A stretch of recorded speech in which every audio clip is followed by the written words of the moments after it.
very good evening to you and welcome to tonight's edition of Primetime News on TV1, coming to you live from the Newsfirst studios here in Colombo. My name is Krishan Devasagayam. And I'm Vyara Virko. Let's take a look at your headlines for tonight.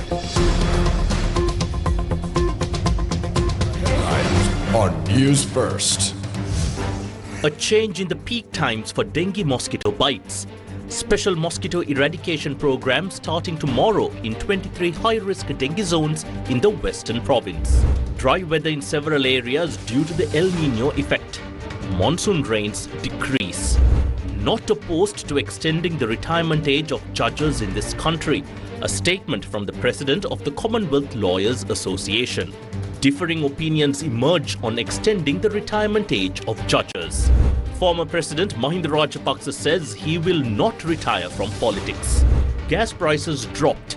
Restaurant food prices also reduced. Hundreds of thousands gather in Tehran to pay their final respects to the late Supreme Leader of Iran. FIFA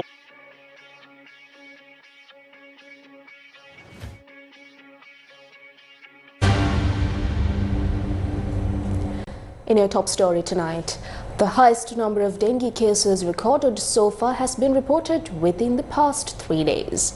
Meanwhile, a special dengue eradication drive is set to begin from tomorrow, covering 23 high-risk dengue zones, with particular focus on the Western Province. And the program is being implemented under the Clean Sri Lanka initiative. Personnel from the Sri Lanka Army, Navy and Air Force will be deployed for the operation, working in close coordination with health authorities, local government institutions and community organizations. Dengue cases continue to rise across the country, with the total number of reported cases reaching 58,810 as of today. Acting Director of the National Dengue Control Unit, Dr. Kapila Kannangara, says 3,422 new cases have been reported in the first 3 days of July alone. He also confirmed that the number of deaths has increased to 39, with the majority of fatalities being reported as women. Has the dengue mosquito's biting pattern changed? There has been a certain change in the biting patterns of the mosquitoes we see at present. Previously, we identified the early morning and evening as peak times, but now these biting incidents often occur from early morning throughout the day or sometimes until around 11 a.m. We are seeing an increase in the number of patients. Yesterday alone, about 1,100 cases were reported, so the number of patients is rising. In reality, these patients are individuals who were exposed to mosquito bites about 2 weeks ago. Since the lifespan of this mosquito is about a month, if we allow the current larva to survive and develop into mosquitoes, we know that the number of patients could continue to increase for another month. The complete responsibility for reducing the number of patients lies with the people and the citizens of the country.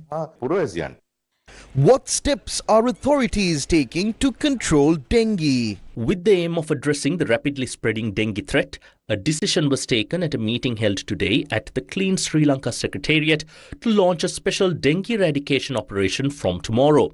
The program will cover 23 high-risk dengue zones in the Western Province. It will be carried out with the joint participation of multiple stakeholders, including the health sector, the Tri-Forces, the Sri Lanka Police, district and divisional secretariats, local government authorities as well as voluntary organizations. Have the number of high-risk areas increased? The number of dengue high-risk MOH divisions has now increased to 142. The highest number of dengue cases has been reported from the Colombo district, with 12,017 infections, accounting for 20.43% of the total cases. Now, this is according to statistics from the National Dengue Control Unit. The high-risk areas where mosquito control programs will be implemented from tomorrow include several key locations across 3 districts. In the Colombo district, these include Maharagama, Kaduwala, Homagama, Gotatuwa, Pattaramulla, Piliyandala MOH divisions, as well as the Colombo Municipal Council area. In the Gampaha district, operations will be carried out in Biyagama, Kalaniya, Seeduwa, Jayala, Mahara, Vattala, Nigambo and Minuwangoda MOH divisions, among others. Meanwhile, in the Kaluthara district, the identified areas include Panadura, Bandaragama, Horana, Ingiriya and the Kalutara MOH divisions. A special dengue eradication program will be launched from tomorrow across 23 high-risk zones covering these areas. Meanwhile, Health Minister Dr. Nalinda Jayatissa has called on the public to extend its fullest cooperation to the program. The most effective solution, which we emphasize time and again, is for the public to cooperate by cleaning their own premises. We have instructed patients experiencing fever to seek hospital admission promptly.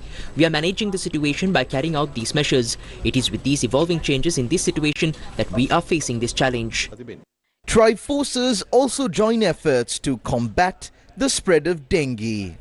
Meanwhile, the Tri-forces are currently engaged in a special island-wide dengue eradication program.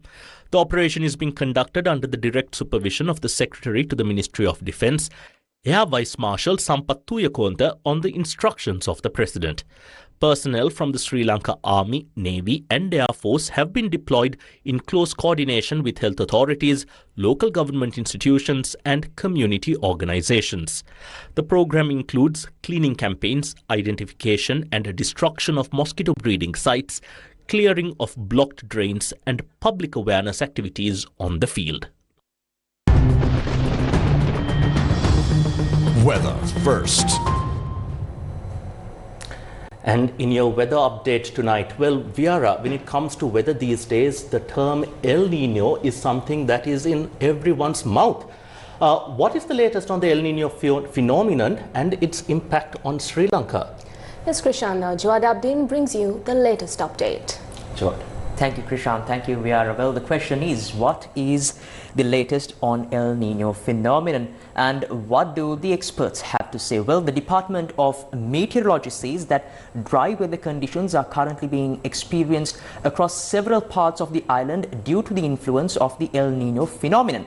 Director General of the Department of Meteorology, Ajit Vijayman, said the southwest monsoon has also weakened, stating that dry weather conditions may prevail across the island next month due to the impact of El Nino.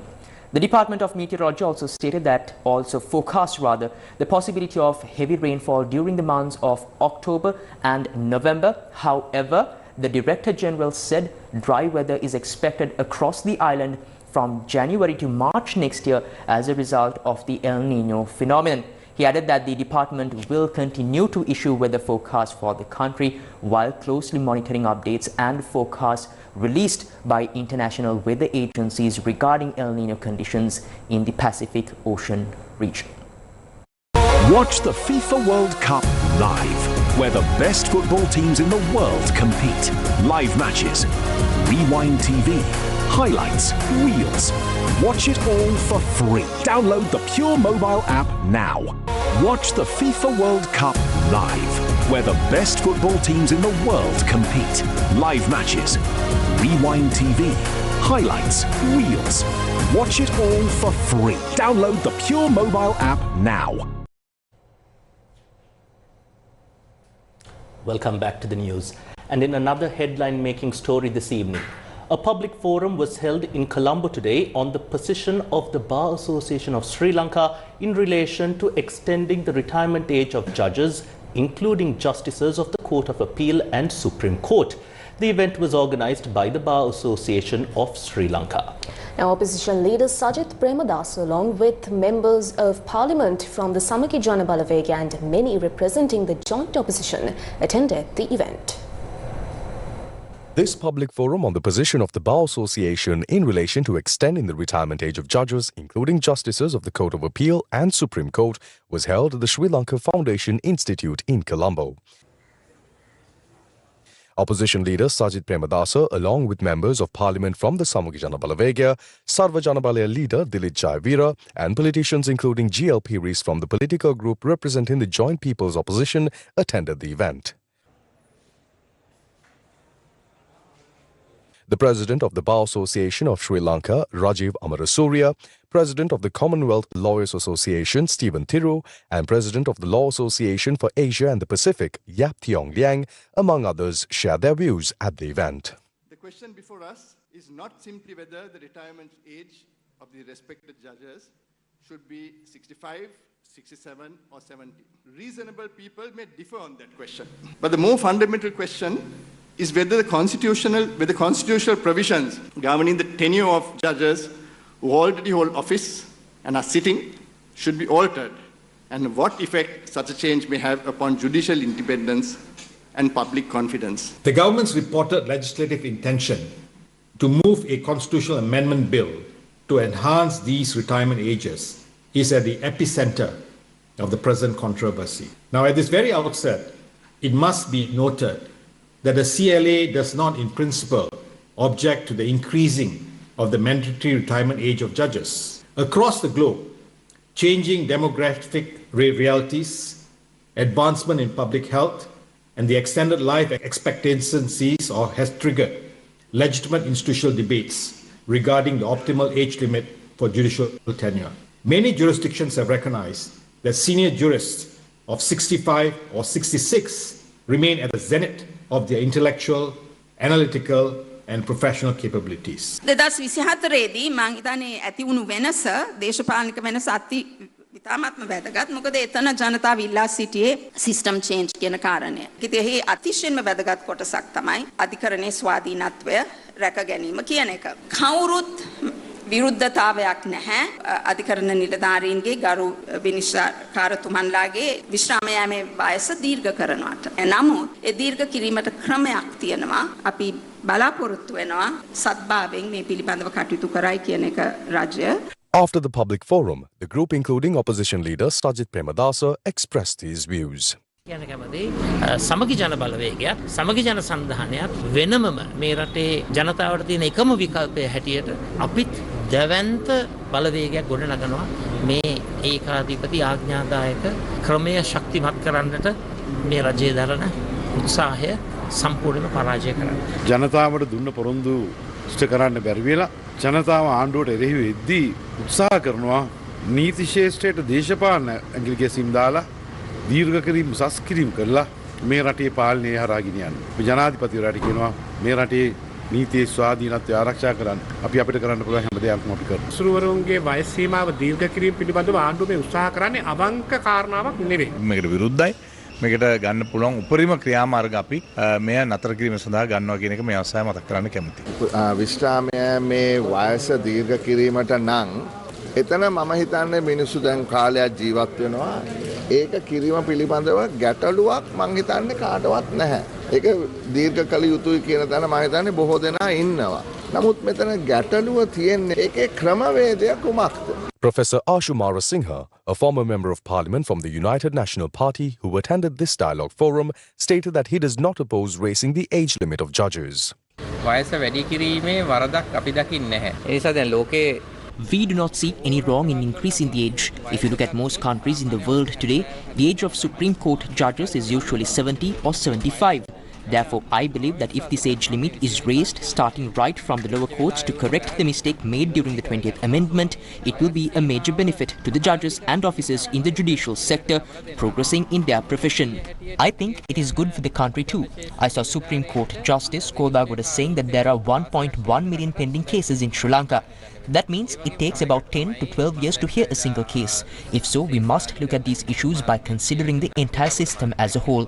Therefore, to create an environment where cases can be concluded quickly, I see that these responsible judges need to remain in service. They should be given more time by extending their age so they can conclude these legal proceedings using their experience. This is what ought to happen.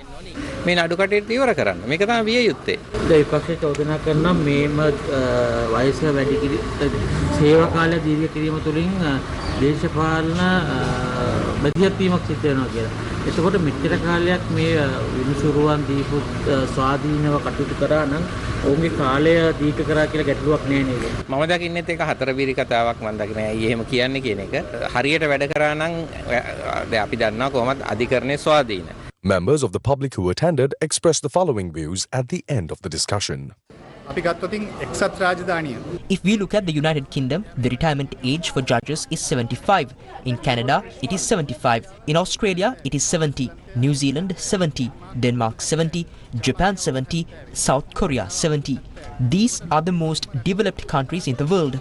If they have set the retirement age of judges so high, I would like to ask why only in our country is the Bar Association opposing it. I would like to ask another thing. if former President Mahinda Rajapaksa can be reappointed as Prime Minister at the age of 74, if Ranil Wickremesinghe can become President at 73, and if Gotabaya Rajapaksa can become President at 70, why shouldn't that opportunity be given only to our judges? ජනාධිපති වෙන්න පුළුවන් නම් ඇයි අපේ විනිසුරුවරුන්ට විතරක් ඒ අවස්ථාව දෙන්නේ නැත්තේ? Public forum කියලා නම් කළා තියෙන එක මහජන අදහස් ගන්න නැත්තම්. This event was named as a public forum. This means it is supposed to gather public opinions or create a public discussion, but there is no such thing inside this. Inside this, it looks like an SJB meeting.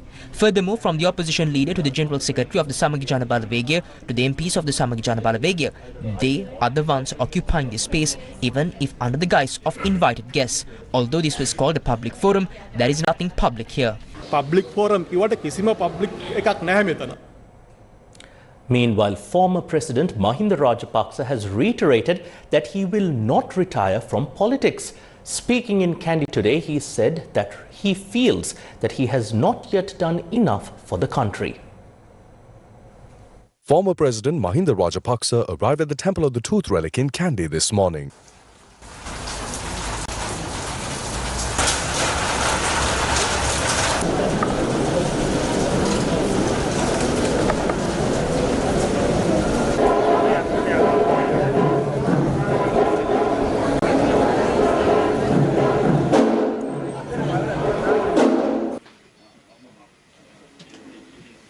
वर्तमान में जो वर्तमान की मामूली सामाजिक इलाके तरह का नहीं दरंत जोशी तो माता जानना के no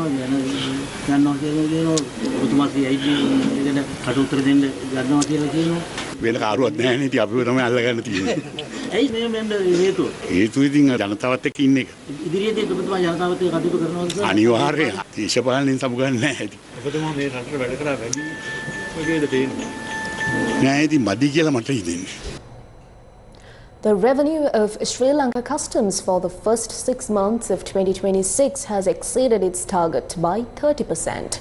Customs media spokesperson Chandana Punchiheva said that as of 30th of June, Sri Lanka Customs had generated a revenue of 1,373.7 billion rupees. The revenue target set for the first 6 months of 2026 was 1,060.5 billion rupees. Accordingly, Customs media spokesperson Chandana Punchiheva stated that the department has generated a revenue of 313 billion rupees above the target. He further noted that the annual revenue target for this year is 2,206.9 billion rupees, adding that the customs is on track to exceed the target. He also pointed out that last year the Department of Customs recorded a revenue of 2,550 billion rupees, surpassing its annual target. The prices of restaurant food items, including rice and kottu, have been reduced effective from midnight tonight. Now, this decision was made taking into consideration the reduction of LP gas and fuel prices in the market. The prices of litro and laughs gas were reduced effective from midnight yesterday. Accordingly, the price of a 12.5 kilograms litro gas cylinder was reduced by 300 rupees, with its new price being 4,465 rupees. The price of a 5 kilogram gas cylinder was reduced by 118 rupees, bringing its new price to 1,792 rupees. The price of a 2.3 kilogram litro gas cylinder was reduced by 55 rupees, and its new price is now 835 rupees. Meanwhile, the price of a 12.5 kilogram laughs gas cylinder was reduced by 1,280 rupees, with its new price being 4,965. The price of a 5 kilogram laughs gas cylinder was reduced by 512 rupees, bringing its new price to 1,988 rupees. Taking into this consideration, the All Island Canteen and Restaurant Owners Association has decided to reduce the prices of food items in canteens starting from midnight today. Accordingly, prices for plain tea, paratha, egg roti and short eats have been reduced by 5 rupees, while prices for fried rice, kottu and rice packets have been reduced by 15 rupees. I urge all canteen owners to pass on this relief to the beloved consumers. Furthermore, we propose that the Consumer Affairs Authority establish a control price for these food items after evaluating the criteria. The reason is that there are some shop owners who operate like black markets. They're adopting methods to line their own pockets without passing any of the benefits they receive to the people. The Faculty of Medicine of the Sabaragama University was vested with its students today. The event was held under the patronage of the Minister of Education, Prime Minister Dr. Haruni Amarasuriya. This medical faculty, constructed under joint grant from Sri Lanka and the Kingdom of Saudi Arabia, is located near the new town of Ratnapura. Located on a 20-acre plot, the construction of this faculty was funded by the government of Sri Lanka, which contributed 1.096 billion rupees, and the government of Saudi Arabia, which invested 16 billion rupees towards the project. The faculty measures a hostel capable of accommodating 500 students and an auditorium with a seating capacity of 1,060. Additionally, it includes 2 lecture halls with a seating capacity of 250 seats each, 1 lecture hall with 200 seats each, and 3 lecture halls with 160 seats each. The complex, which also includes staff quarters and canteens, is currently having a fully equipped 9-story professional unit constructed that will be affiliated to the Ratnapura Teaching Hospital. Represents a significant national investment in strengthening medical education, research, and clinical training capacity in Sri Lanka. Our continued investment in the future of medical education is a testament to our country's commitment to providing quality healthcare to our people. A strong and resilient healthcare system depends fundamentally on the quality of medical education. This faculty will contribute to producing a new generation of medical professionals equipped with scientific knowledge, clinical competence, ethical integrity, and a strong commitment to public service. At this moment, our government is in the process of reviewing medical education in the country. As you all know, we have a proud legacy both of high-quality medical education plus high-quality health services in this country. This is something that we have a strong foundation and which we want to preserve and which we want to strengthen. And as the future unfolds with complex requirements, complex social requirements, which the changes taking place rapidly in our society and globally, we need to keep pace. We need to make sure that our medical education is also evolving and is also producing the kinds of professionals required by emerging health needs in both nationally as well as globally. Attorney at law Krishmal Varnasurya says that he will be entering politics soon. Attorney at law Krishmal Varnasurya declared open an office in Moratuwa today. I have spent much of my career practicing law overseas, but I've realized it is time to serve Sri Lanka. Many people have been telling me I need to be here more often. Moratuwa is my family's home base, and residents have repeatedly asked me to open an office here. We studied at universities funded by Sri Lankan taxpayers, and we owe a debt to this country that we must repay before we die. That is why I have decided to focus on serving Sri Lanka now. We are political animals, and because of that, I am entering politics. Cabinet approval has been granted to designate 6th of July as Legal Aid Day. Concurrently, a legal aid clinic was held today at the Colombo High Court premises. The program was organized by the Legal Aid Commission of Sri Lanka. Equality before the law is a fundamental right recognized by our constitution. However, do those who cannot afford to pay a lawyer to file a case to seek redress for an injustice have equal access to justice? To provide legal aid to the impoverished people of Sri Lanka who are unable to seek the refuge of justice due to poverty, the Legal Aid Commission was established through the Legal Aid Act No. 27 of 1978. The primary functions of the Legal Aid Commission of Sri Lanka are appearing in court on behalf of individuals unable to seek the refuge of justice, providing free legal advice to anyone, and engaging in advisory roles to the government during the drafting of new laws and legal reforms. The Cabinet declared a National Day for the Legal Aid Commission of Sri Lanka, which is the 6th of July. This event is taking place in line with that. The day after tomorrow, we will be holding the full commemorative ceremony as a national event, with the participation of all experts in this field, the public and other government stakeholders. The main objective here is to expand access to justice.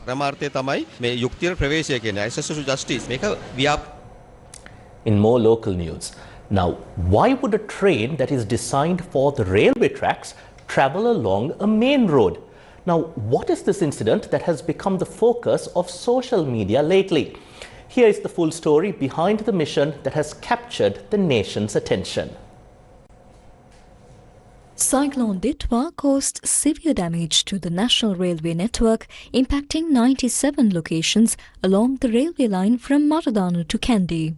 Work has already been fully completed at 92 of these sites, while restoration work is currently underway at 4 of the 5 remaining locations between Ramukkana and Kadugannava. Only the restoration work at the lower Kadugannava area now remains. This task is complicated by a lack of road access for the heavy machinery and construction materials required, compounded by the fact that the line between Kandy and Peradeniya is closed for maintenance at the Peradeniya railway bridge, more commonly known as the Kalupalama or Yaka Palama. To overcome these challenges, authorities decided to transport a train engine and 2 carriages via the main road. This operation commenced last night using specialized low-bed trucks.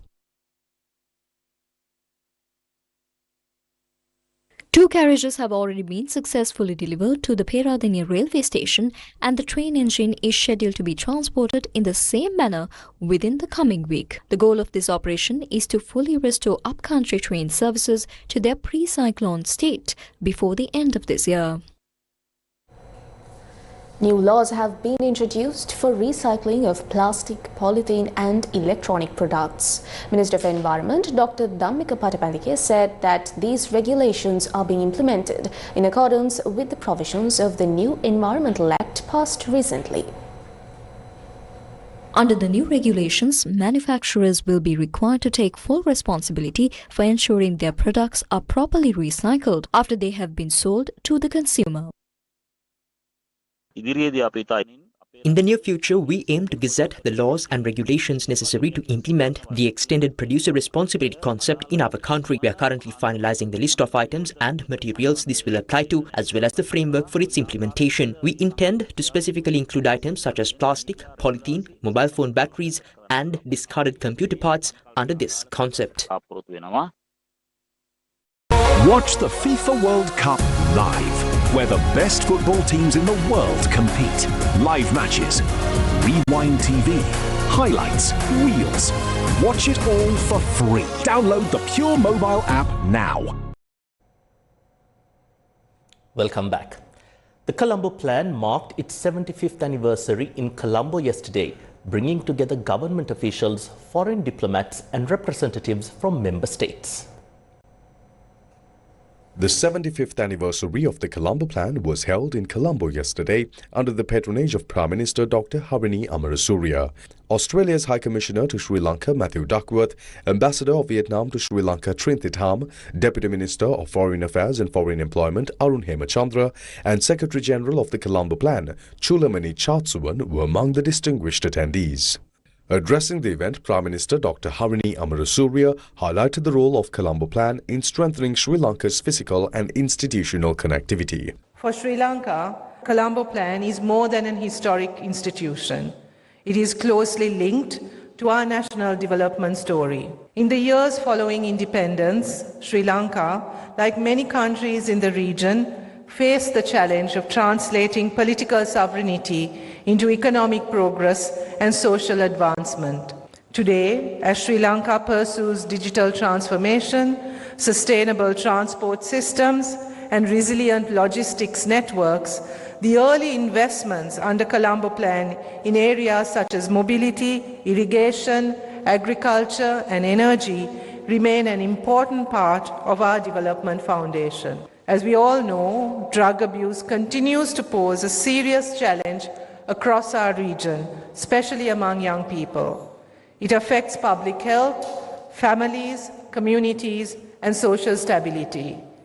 The government of Sri Lanka, under the leadership of His Excellency the President, has prioritized tackling this issue. We appreciate the Colombo Plan's contribution in supporting Sri Lanka and other member states in addressing this huge challenge. Institutions such as the Colombo Plan, which have made meaningful contributions to member states over many decades, should not remain unseen. Their work needs greater visibility and recognition.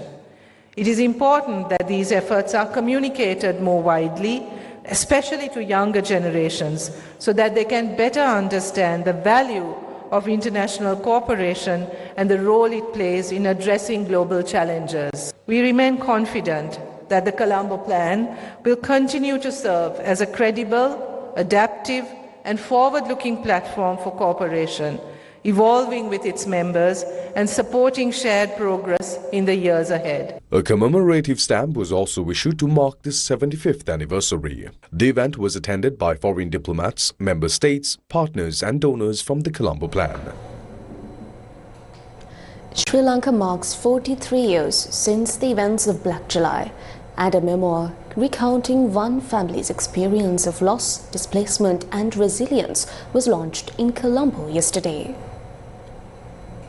Sharmila Kanagasundharam's book, titled Portrait of a Colombo Tamil Family, stands as a profound personal record of loss, resilience and rehabilitation. Sharmila Kanagasundharam is a Sri Lankan-born author currently based in Singapore. After receiving her early education and teacher training in Sri Lanka, she worked for a time in Los Angeles, where she further developed her professional qualifications. Marking the 43rd anniversary of the July 1983 riots, often remembered as Black July, the book captures the tragic events that unfolded in Sri Lanka through the lens of the author's own family story. What happened in 1983 was really bad, and to think that it was all planned by the government makes things even worse. I just hope that these dreadful mistakes and will not be repeated, so that all citizens in Sri Lanka, be it a Sinhalese or a Tamil, can live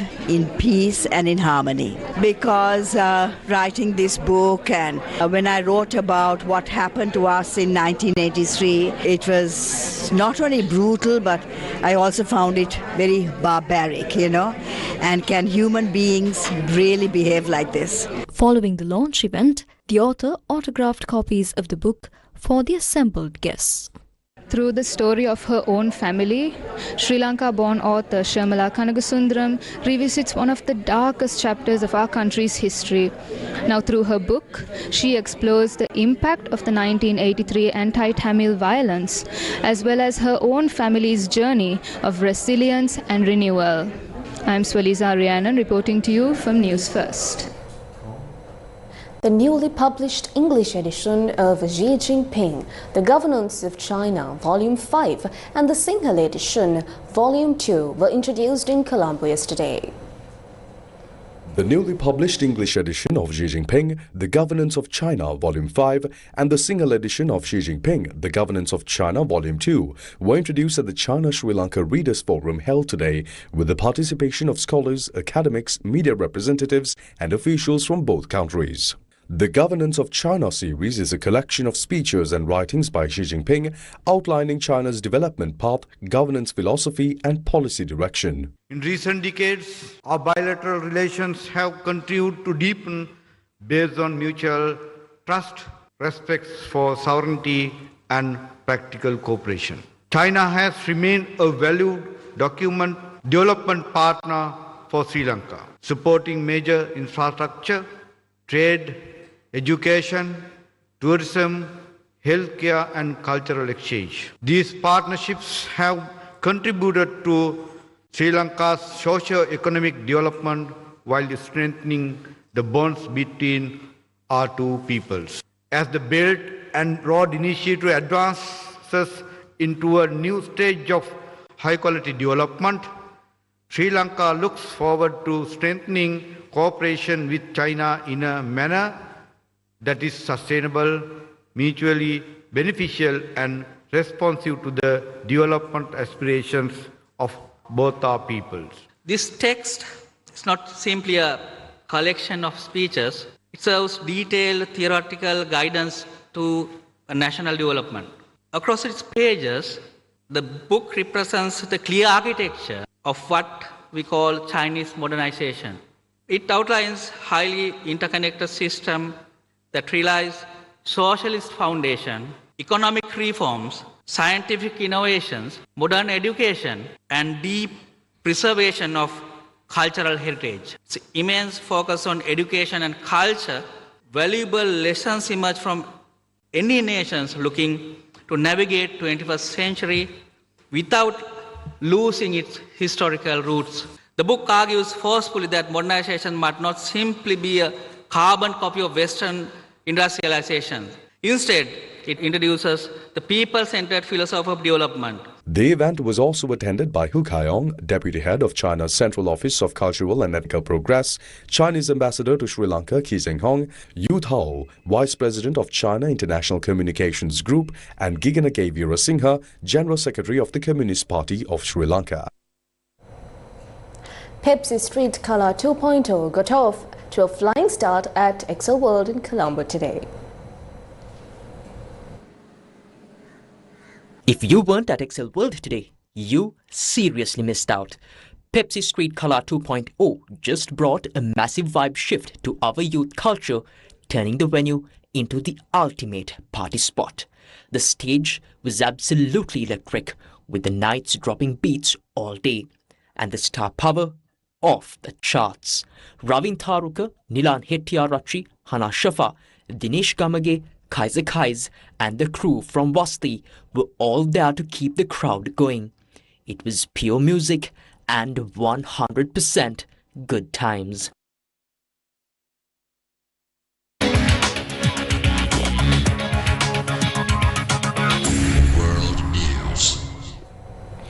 More than 10 million people, including representatives from more than 100 countries, are expected in Tehran for the funeral of slain Iranian Supreme Leader Ayatollah Ali Khamenei.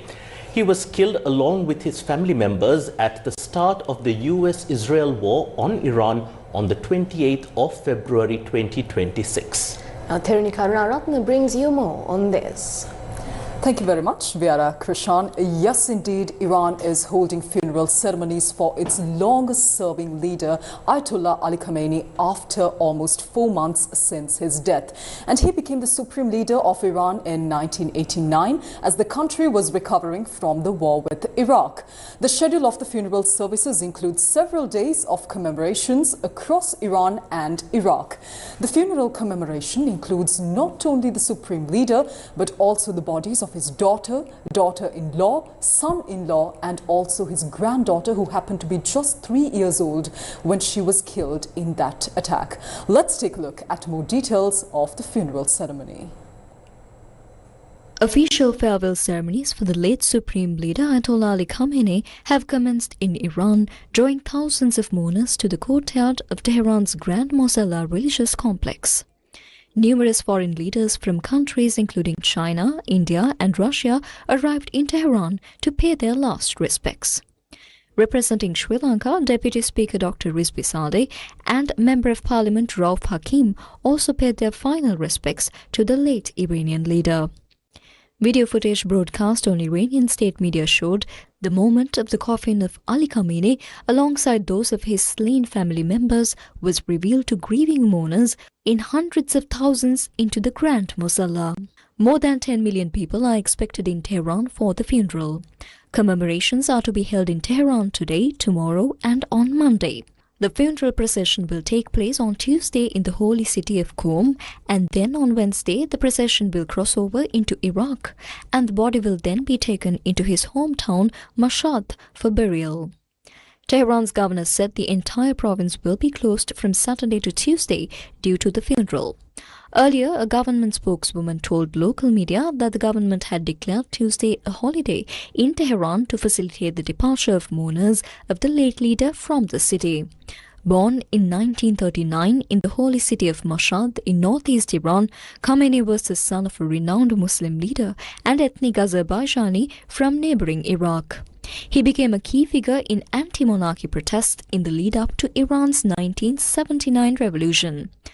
According to the Tasnim news agency, the doors to the major prayer complex have opened to accommodate the millions of mourners gathering in the capital to pay their final respects. Meanwhile, US President Donald Trump will head to Washington, D.C.'s National Mall later on Saturday in US time for what he has billed as a spectacular rally celebrating America's 250th anniversary. The event, taking place as a sweltering heatwave grips swathes of the eastern and central US, will include flyovers by hundreds of aircraft and a fireworks display organizers hope will be the biggest of all time. The organizers said Trump's new Air Force One will feature in one of the formations over the Capitol. The US president, however, has been accused by opponents of politicizing the nation's anniversary event, and several music acts dropped out soon after being announced. Foreign media reported that extremely hot, humid temperatures of approximately 38 degrees Celsius and a later than anticipated start time may also have an impact on the size of the crowd that attends.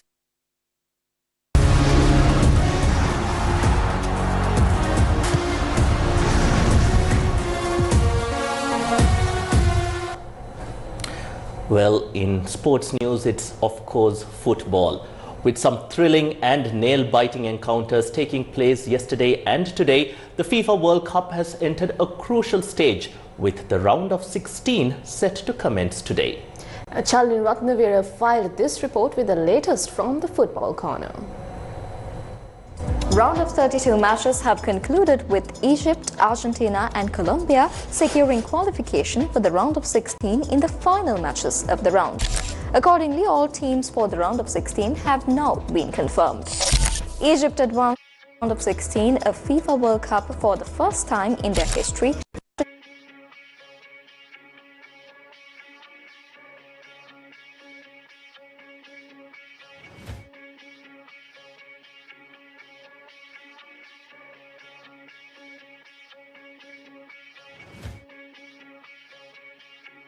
Reigning world champions Argentina secured their place in the last 16 after a hard-fought 3-2 victory over Cape Verde. Captain Lionel Messi scored his 20th World Cup.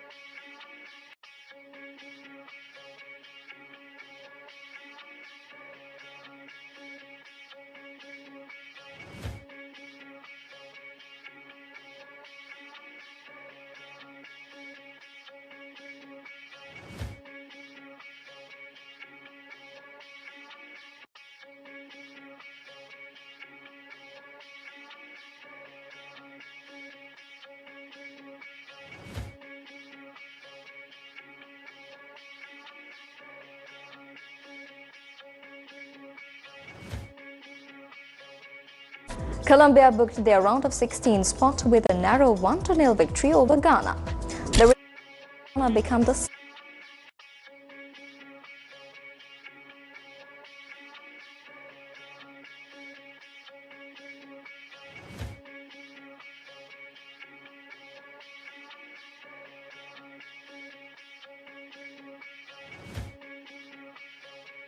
holds the licensed broadcasting rights for the 2026 FIFA World Cup in Sri Lanka. You can watch all the matches live on Sirasa TV and TV1. Sri Lanka's Yevan David made history today in the world of motorsports by clinching Sri Lanka's first Formula 3 podium. Yevan David has made history by becoming the first Sri Lankan to finish second in a Formula 3 race. He achieved the milestone at the Silverstone sprint race held today in the United Kingdom as part of the 2026 Formula 3 Championship, completing the 18-lap race in 33 minutes and 8 seconds.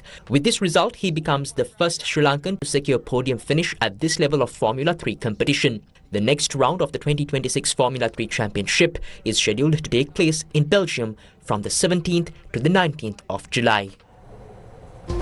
And that's a wrap of your news for tonight. Thank you for watching. Take care, good night and God bless you.